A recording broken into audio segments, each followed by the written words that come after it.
الحمد لله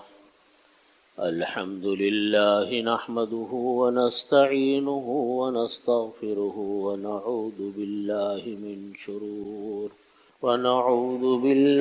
من شرور أنفسنا ومن سيئات أعمالنا. من يهده الله فلا مضل له ومن يضلله فلا هادي له. وأشهد أن لا إله إلا الله وحده لا شريك له. وأشهد أن سيدنا وسندنا ومولانا محمدا عبده ورسوله. وقال رسول الله صلى الله عليه وسلم: إن حسن العهد من الإيمان، أو كما قال صلى الله عليه وسلم. حضرات علماء اکرام، برادران عزیز، نبی کریم صلی اللہ علیہ وسلم کی میں نے ایک حدیث شریف کا جملہ نقل کیا. حدیث شریف تو لمبی ہے، واقعہ لمبا ہے، اس کا جملہ نقل کیا جو ہم سب کے لیے ایک نہایت ضروری چیز ہے. آپ نے فرمایا کہ ان حسن العہد من الایمان، اچھے تعلقات کو نبھانا، اچھے طریقے سے تعلقات کو نبھانا، یہ ایمان کا حصہ ہے. حدیث شریف کے الفاظ، کلام پاک کے الفاظ بعض اوقات اتنے چھوٹے ہوتے ہیں لیکن معنی اور مفہوم کے لحاظ سے ایک بہت بڑا جہان اس میں پوشیدہ ہوتا ہے. واقعہ یہ پیش آیا کہ ایک مرتبہ نبی کریم صلی اللہ علیہ وسلم کے پاس مدینہ طیبہ میں ایک بوڑھی عورت آئی. آپ صلی اللہ علیہ وسلم نے ان کو گھر میں بٹھایا، ان کا بہت اکرام کیا اور پوچھا کہ کیف انتم، آپ کیسے ہو، کیف کنتم انتم بعدنا، ہمارے بعد تم لوگ کیسے رہے. بہت بیٹھے ان کے ساتھ اور بہت اکرام کیا. حضرت عائشہ رضی اللہ عنہا موجود تھی، ام المومنین. جب وہ اٹھ کر چلی گئی خاتون، تو ام المومنین حضرت عائشہ رضی اللہ عنہا نے پوچھا کہ یا رسول اللہ، یہ اتنی بوڑھی خاتون اور ان کا آپ کا اتنا اکرام، یہ سمجھ میں نہیں آتا کہ کون ہے یہ، میں نے تو کبھی ان عورت کو پہلے دیکھا بھی نہیں. آپ نے فرمایا کہ یہ ہماری بہت پرانے تعلق والی خاتون ہیں، اور ہم جب مکہ مکرمہ میں رہتے تھے، مکہ مکرمہ میں ہوتے تھے، تو حضرت خدیجۃ الکبریٰ رضی اللہ عنہا، جو نبی کریم صلی اللہ علیہ وسلم کی سب سے پہلی زوجہ محترمہ، تو فرمایا کہ یہ اس وقت سے ہمارے گھر میں آتی ہیں یہ خاتون، اور یہ ان کی سہیلی تھی. تو آج ایک طویل عرصے کے بعد یہ میرے پاس آئیں، تو اس پرانے تعلق کی نسبت سے کہ میری بڑی بیوی کے یہ تعلق والی بھی تھی اور اس وقت ان کے ہمارے گھروں میں آنا جانا تھا، اس تعلق کی نسبت سے میں نے ان کا یہ اکرام کیا. اور پھر یہ جملہ ارشاد فرمایا کہ ان حسن العہد من الایمان، کہ بے شک اچھے طریقے سے ان تعلقات کو نبھانا یہ ایمان کا حصہ ہے. کتنی بڑی تعلیم دی آپ صلی اللہ علیہ وسلم. ہم لوگ سمجھتے ہیں نا کہ بس دین اور ایمان بس نماز روزے کی حد تک محدود رہ گئے. اچھے طریقے سے پیش آنا، اچھے طریقے سے ملنا، خاندانی روایات کے مطابق تعلقات کو برقرار رکھنا، اپنے والد، اپنے دادا، اپنے پردادا سے اگر کوئی تعلق چلا آ رہا ہے اس تعلق کو نبھانا. فرمایا کہ ان حسن العہد من الایمان، یہ ایمان کا حصہ. ایک صحابی آئے، کہا کہ یا رسول اللہ، عجیب بات ہے، یاد رکھنے کے قابل بات. فرمایا کہ یا رسول اللہ، میرے والد کا انتقال ہو گیا، اور جب انسان کے جب گھر کے یہ بزرگ رخصت ہوتے ہیں تو انسان کو ہوش اس وقت آتا کہ جی کاش میں یہ خدمت کر لیتا، تو کاش اس طرح کر لیتا، تو یہ کر لیتا. یہ بھی صحابی آئے نبی کریم صلی اللہ علیہ وسلم کی خدمت میں اور آ کر کہا کہ یا رسول اللہ، میرے والد کا انتقال ہو گیا اور اب مجھ کو بڑا دکھ ہے کہ میں نے والد کی تو خدمت کوئی کی نہیں، اب میں کیا کروں؟ مجھ کو دل میں خیال آتا ہے کہ میں یوں کر لیتا، یہ کر لیتا۔ تو آپ صلی اللہ علیہ وسلم نے ان کو فرمایا کہ دیکھو میں ایک طریقہ بتاتا ہوں، آپ اس طرح کرو گے تو انشاءاللہ والد کے حقوق میں سے کچھ حق ادا ہو جائے گا انتقال کے بعد بھی۔ فرمایا کہ وہ حق یہ ہے کہ ان کے جو تعلق والے ہیں تمہارے والد صاحب کے، ان تعلق والوں سے تم اپنا تعلق اسی طرح رکھو، برقرار رکھو جیسے آپ کے والد کا حق تھا۔ کیسی عجیب بات فرمائی۔ اسی لیے علماء نے لکھا کہ والد کے انتقال کے بعد یا والدہ کے انتقال کے بعد یا دونوں کے انتقال کے بعد آدمی اگر اپنے والدین کے حقوق کو ادا کرنا چاہتا ہے تو اس کی ایک شکل تو ایصال ثواب ہے کہ مستقل اپنے والد کو، والدہ کو پڑھ کر بخشتا بھی رہے اور دعا بھی کرتا رہے۔ دعا، یا اللہ ان کی مغفرت فرما اور یا اللہ ان کے گناہوں کو بخش۔ یہ جو دعا آتی ہے نا کلام پاک میں، رب اغفر لی ولی والدی وللمؤمنین یوم یقوم الحساب، یہ اتنی قرآن کلام پاک کی دعا ہے کہ رب اغفر لی ولی والدی، اے اللہ میرے والدین کی میری مغفرت فرما، میرے والدین کی مغفرت فرما، وللمؤمنین تمام مسلمانوں کی، مومنین کی مغفرت فرما جس دن کا حساب کتاب قائم ہوگا۔ علماء نے لکھا کہ یہ دعا اتنی بڑی ہے کہ کوئی انسان اس دعا کا اہتمام کرے تو اس کے اپنے بھی گناہ معاف ہوتے ہیں، اللہ تعالیٰ اس کی دعاؤں کو قبول فرماتے ہیں، اس کی دعا قبول ہوتی ہے۔ یہ اتنی بڑی دعا ہے، تو اپنے والدین کے لیے دعا کرتے رہنا، ایصال ثواب کرنا، یہ ایک ان کا حق ہے۔ دوسرا حق ہے اپنے والدین کے جن سے جیسے تعلقات تھے ان تعلقات کو برقرار رکھنا، یہ والدین کا انتقال کے بعد حق ہے، چاہے وہ خاندان کے لوگ ہوں۔ اب خاندان میں بھی تو مختلف حصے ہوتے ہیں نا، مثال کے طور پہ یوں تو سب سے تعلق ہوتا ہے لیکن کسی سے بہت زیادہ تعلق ہوتا ہے، بے تکلفی ہوتی ہے، دوستی ہوتی ہے۔ تو کوئی انسان اس لیے کسی کے گھر جاتا ہے کہ جی میری والدہ کی بڑی قریبی ان سے تعلق تھا، میرے والد صاحب کا ان لوگوں سے بڑا قریبی تعلق، اس لیے اس تعلق کو رکھا ہوا ہے برقرار، چاہے خاندان کا ہو چاہے بغیر خاندان کا ہو۔ یہ والد کے، والدہ کے انتقال کے بعد ان کے حق کی ادائیگی ہے۔ اور والد اور والدہ کو سب سے زیادہ تعلق کس سے ہوتا ہے؟ اپنی اولاد سے ہوتا ہی نہیں ہوتا؟ یعنی والد اور والدہ کی تو اپنی اولاد ہو گئی، بیٹا بیٹی ہو گئی، اور اس کے جو اولاد ہے ہر اولاد کا دوسرے اس کے بہن بھائی بن گئے۔ تو اگر کوئی انسان اپنے سگے بہن بھائیوں سے اس لیے تعلق باقی رکھتا ہے، زیادہ اچھا تعلق رکھتا ہے کہ میرے سگے بہن بھائی ہیں، ایک ثواب ملا، اس لیے کہ میرے والد اور والدہ کی کون ہے؟ اولاد ہے، اس لیے حق اس لیے ملا، کتنے ثواب اکٹھے ہو گئے۔ تو اہل خاندان سے تعلقات کو برقرار رکھنا، ملنے جلنے والوں سے رکھنا، یہ اپنے والدین کا حق ہے۔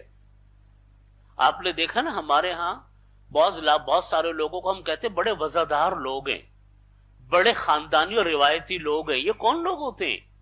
جو کبھی بھی تعلق کو ختم نہیں ہونے دیتے۔ شادی بیاہ کا موقع ہو ان کو بلائیں گے، حالانکہ تعلق بڑوں سے تھا، اب بچوں کا سلسلہ شروع ہو گیا، لیکن بچوں نے رکھا ہوا ہے تعلق، اپنے ہاں تقریبات میں ان کو بلانا۔ خدا نہ خواستہ کوئی حادثہ، کوئی غم پیش آ گیا، بیماری ہو گئی، کوئی حادثہ ہو گیا، تو اس غم اور پریشانی میں ان کے ساتھ شامل ہونا۔ ویسے بھی کبھی مل لیے، اچھی طرح مل لیے، اچھی طرح بات کر لی، کہیں کسی کو اس کے گھر پہ چلے گئے، وہ آپ کے گھر پر آ گیا تو آپ نے اچھی طرح ان سے پیش آ گئے، یہ خاندانی تعلقات۔ یہ تعلقات برقرار رکھنا یہ ماں باپ کے انتقال کے بعد حق بھی ہے اور مشکل ترین کام بھی، یہ آسان کام نہیں۔ یہ کہنا کہ جی میں آج سے تعلقات ختم کرتا ہوں، ذرا سی کوئی بات ناگوار گزر گئی کہ اچھا بھائی میرے آپ سے تعلقات ختم، یہ تو بڑا آسان کام، یہ کون سا مشکل کام؟ اس کے لیے تو نہ کوئی قربانی، نہ اس کے لیے کوئی محنت، 1 منٹ میں تعلق ختم، بھائی میں نہیں بات کرتا آپ سے، چل ہم آپ سے نہیں ملتے بھائی، چلو قطع، یہ کیا بات؟ اس میں کون سی آپ نے کمال دکھا دیے؟ تعلق توڑنا تو مشکل کام نہیں ہے، وہ تو ہر انسان توڑ دے گا، تعلق جوڑنا مشکل ہے، تعلق کو برقرار رکھنا مشکل ہے، اپنے بچوں کو بتانا کہ دیکھو بیٹا یہ اس خاندان سے ہمارے یہ تعلق ہیں، ہمارے بعد ان سے تمہارے تعلقات رہنے چاہیے، اچھے خاندان نہیں ملتے دنیا میں بھائی، یہ بلڈنگ بن رہی ہے، کتنے آرکیٹیکٹ نے، کتنے انجینئر نے اس کے اندر کام کیا تو یہ بلڈنگ تیار ہوئی نا، کتنا سیمنٹ، کتنا سریا اس میں لگا، کتنے مزدوروں نے کام کیا، کتنے اس کے نقشے بنے تو یہ بلڈنگ تیار ہوئی نا۔ اور جب بلڈنگ کو توڑنے کا نمبر آتا ہے تو آپ 2 ان پڑھ مزدوروں کو بھیج دو، وہ توڑے لے کر 2 دن میں آپ کا قصہ برابر کر دیں گے پوری بلڈنگ کا۔ تو بنانے میں تو سالوں لگے، بڑے بڑے ماہرین لگے، تعلیم یافتہ لوگوں کی ضرورت پیش آئی، اور توڑنے کے لیے تو 2 مزدور کافی ہے۔ تعلق توڑنا کوئی کمال نہیں ہوتا۔ اور تعلق نبھانا کس کو کہتے؟ تعلق برقرار رکھنا کہتے کس کو ہے؟ تعلق برقرار رہنے کا یہ مطلب نہیں ہے کہ آپ ہر وقت ان کے ساتھ رہو، ہر موقع پہ ان کو بلاؤ، یہ کوئی ضروری نہیں ہے، یہ تو آپ کی خوشی کی بات ہے کہ آپ کس موقع پر بلاتے ہو کس موقع پر نہیں۔ تعلق برقرار رکھنے کا مطلب ہوتا ہے کہ آپ ان کی خوشیوں میں شامل ہو۔ کسی مسلمان کا کسی مسلمان سے 3 دن سے زیادہ سلام کلام بند کرنا جائز نہیں۔ لا يحل لامرئ مسلم ان يهجر اخاه فوق 3 ليال او كما قال صلی اللہ علیہ وسلم۔ کسی مسلمان کے لیے جائز نہیں کہ 3 دن سے زیادہ کسی دوسرے مسلمان بھائی سے بات چیت کو بند رکھے۔ بند رکھنے کا کیا مطلب ہے؟ ملے تو سلام نہ کرے، بات نہ کرے، لیکن ملنے کے بعد اگر سلام کر لیا، سلام دعا چل رہی ہے، بے شک پہلے جیسی بے تکلفی نہیں، بے شک پہلے جیسا آنا جانا نہیں، اٹھنا بیٹھنا نہیں، وہ کوئی ضروری نہیں ہے، لیکن شرعی حقوق پورے ہونے ضروری ہیں۔ شرعی حق کیا ہے؟ جب ایک مسلمان دوسرے مسلمان کو سلام کرے، یہ سلام کرنا سنت ہے اور جواب دینا واجب ہے، اگر کوئی جواب نہ دے تو گناہگار ہوتا۔ اس نے سلام کرے، اگر خدا نہ خواستہ اس کو کوئی تکلیف ہے اس کی تکلیف پوچھے، یا کوئی اور شرعی حق کسی دوسرے کا دوسرے پر ہے وہ ادا کرے، کافی۔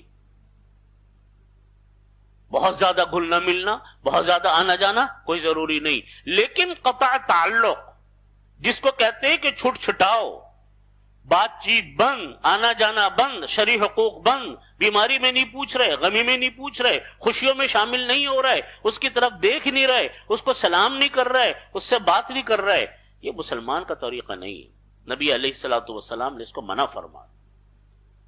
آج ہمارے خاندان میں کتنے جھگڑے ہیں مجھے بتاؤ آپ، اتنے جھگڑے ہیں۔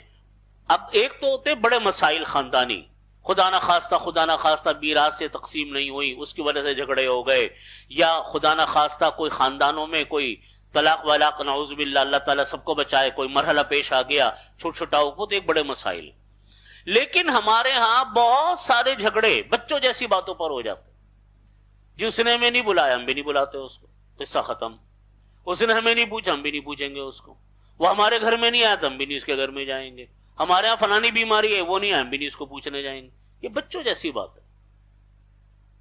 یہ ایک عاقل مسلمان کا یہ طریقہ نہیں ہوتا کہ وہ ان جیسی باتوں کا بدلہ لینے لگے۔ نبی کریم صلی اللہ علیہ وسلم نے ہمیں جو ہدایت فرمائی، ہمیں جو تعلیم فرمائی، ہمیں جو تربیت فرمائی، اگر ہم اس کو اپنے پلو باندھ لیں ہمارے مسائل ہی ختم ہو جائیں، جھگڑے ختم ہو۔ آپ صلی اللہ علیہ وسلم نے فرمایا کہ صلہ رحمی کی بہت تاکید فرمائی۔ صلہ رحمی کیا ہے؟ کہ اپنے رشتہ داروں کو حقوق ادا کرو، ان سے ملا کرو، ان کی خوشیوں میں شامل ہو۔ کسی کے گھر میں کوئی خوشی آ گئی، مثلا کوئی بچے کی پیدائش ہو گئی ہے، پوتے کی پیدائش ہو گئی، آپ نے مبارکباد کے لیے چلے گئے۔ اس کے گھر میں کوئی بچہ کسی اچھے نمبر سے کامیاب ہو گیا، آپ نے ایک ٹیلی فون اس کو کر لیا کہ چلے گئے مبارکباد، وہ آپ کو پتا چلا وہ فلانے کے گھر میں بچہ بیمار ہے یا وہ خود بیمار ہے، آپ نے ایک فون کر لیا، آپ جا کر خیر خیریت پوچھ کر آ گئے. کوئی لمبا چوڑا دھندا تو نہیں ہے نا، یہی تو ہے اور کیا ہے.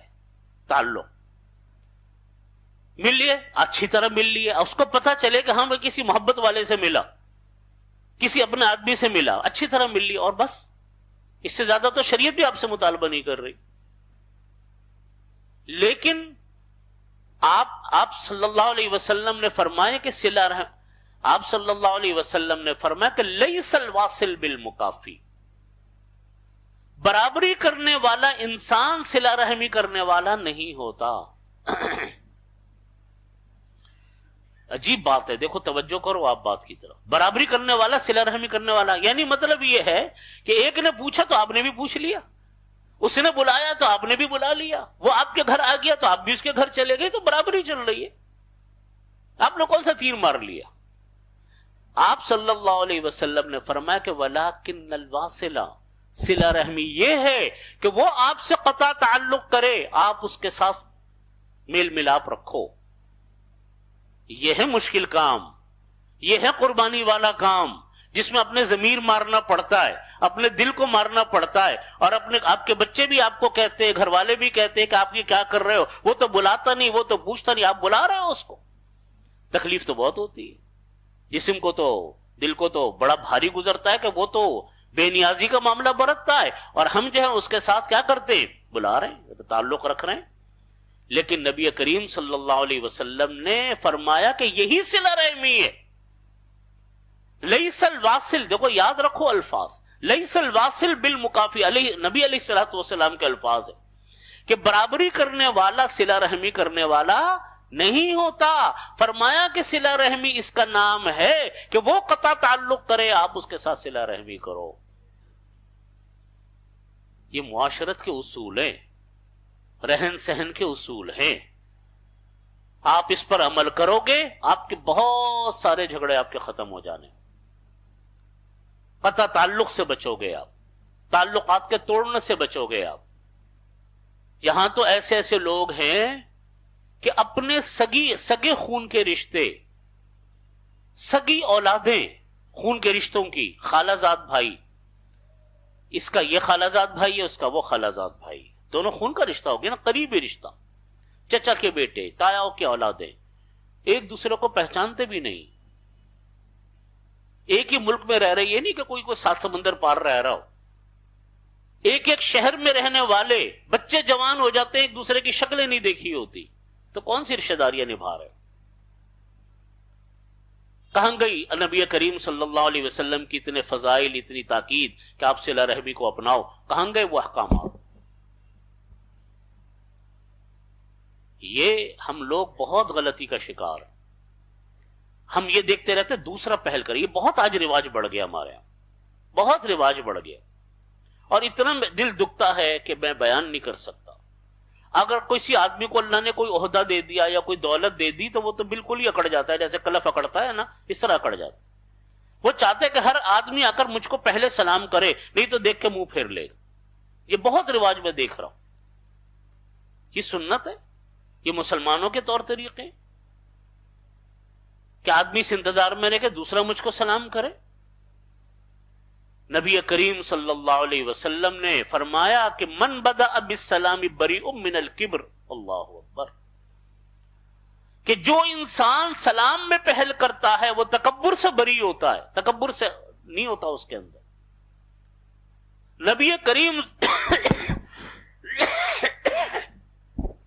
کریم صلی اللہ علیہ وسلم، ان سے بڑا اللہ کے بعد کون ہوگا؟ پہل کرتے تھے، بچوں کو جا جا کر سلام فرماتے تھے. صحابہ کرام رضی اللہ عنہم اجمعین پہل کرتے تھے جا کر کہ ہم پہلے سلام کریں گے، یہ دیکھے بغیر کہ بڑا کون ہے چھوٹا کون ہے. اگرچہ یہ الگ بات ہے کہ آداب میں یہ بات لکھی کہ بڑوں کو، چھوٹوں کو پہل کرنی چاہیے، اور ہمیں بچوں کو سکھانا بھی چاہیے کہ بیٹے آ کر سب سے پہلے بڑوں کو سلام کرتے ہیں. یہ الگ بات ہے کہ بچوں کو ہمیں تربیت دینی چاہیے، بچوں کو عادت ڈالنی چاہیے کہ بڑوں کو پہلے سلام کریں، کرنا بھی چاہیے.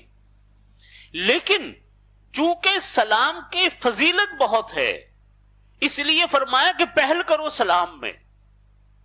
جو پہل کرے گا تکبر سے بری ہوتا ہے. من بدأ بالسلام بریء من الکبر. جو انسان سلام میں پہل کرتا ہے وہ تکبر سے بری ہوتا ہے. ہمارے ہاں تو حکم یہ ہے اللہ کے نبی صلی اللہ علیہ وسلم کے سلام کرو، اور ہمارے ہاں لوگ کیا کرتے ہیں، دیکھتے رہتے ہیں کہ دوسرا میری طرف بڑھے گا یا نہیں بڑھا تو یہ بھی نہیں بڑھیں گے. انا دماغ کا اونچا پن. میرے بھائیو یہ سنت طریقہ نہیں ہے. سنت یہ کہ آپ بڑھو، آگے ملو، پہل کرنے کا ثواب لو، پہل کرنے کا ثواب لو. دارالعلوم دیوبند کے بارے میں لکھا ہمارے بزرگوں، میں نے کتابوں میں واقعہ پڑھا کہ بعض بڑے بڑے اساتذہ اکرام، جو بڑے بڑے اساتذہ کے استاذ الاساتذہ، ان کے بارے میں طلبہ یہ کہتے تھے کہ آج ہم ان کو پہلے سلام کر کے دکھا دیں گے، اور وہ فرماتے جب ہم ان کے قریب جاتے تھے وہ پہلے سلام کر لیا کرتے تھے، ہمیں نوبت ہی نہیں آتی تھی سلام کرنے کی.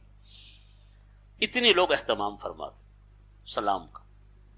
یہ اللہ رب العزت کو بہت پسندیدہ عبادت. ہمارے ہاں اس میں لوگ دیکھتے رہتے ہیں کہ کون پہل کرتا ہے، کون پہل نہیں کرتا. نہیں کیا تو ہم بھی نہیں کریں گے، وہ بلائے گا تو ہم بھی نہیں بلائیں گے، وہ آئے گا تو ہم بھی نہیں جائیں گے. واہ، بڑا آسان کام ہے بھائی. مگر یہ سنت تو نہیں ہے، میرے آقا علیہ الصلوۃ والسلام کا طریقہ تو نہیں ہے. اس لیے اس کا بڑا اہتمام کرنے کی ضرورت ہے. حضرت تھانوی رحمۃ اللہ علیہ کا ایک ملفوظ سنا کر آپ کو بات ختم کرتا ہوں. اکثر لوگ سوالات بھی کرتے کہ بھائی ہم کیسے ملیں، وہ تو ہمیں پوچھتا ہی نہیں ہے. ہم تو ملتے ہیں، وہ تو ہم سے بات ہی نہیں کرتا. حضرت تھانوی رحمۃ اللہ علیہ نے ایک عجیب اصول بیان فرمایا کہ اپنے حصے کے حقوق ادا کرتے رہو. اللہ اکبر. اپنے حصے کے حقوق جو آپ کے ذمے میں کہ آپ دوسروں کے ادا کرو، آپ ادا کرتے رہو. وہ نہیں آتا آپ چلے جاؤ، چاہے تھوڑی دیر کے لیے جاؤ لیکن چلے جاؤ.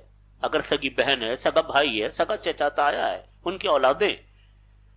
اور فرمایا کہ جو حقوق دوسروں کے ذمے میں واجب ہیں کہ وہ آپ کے ادا کرے، آپ ان حقوق کو اللہ سے مانگو اور بس اپنا کام کرو، قصہ ختم.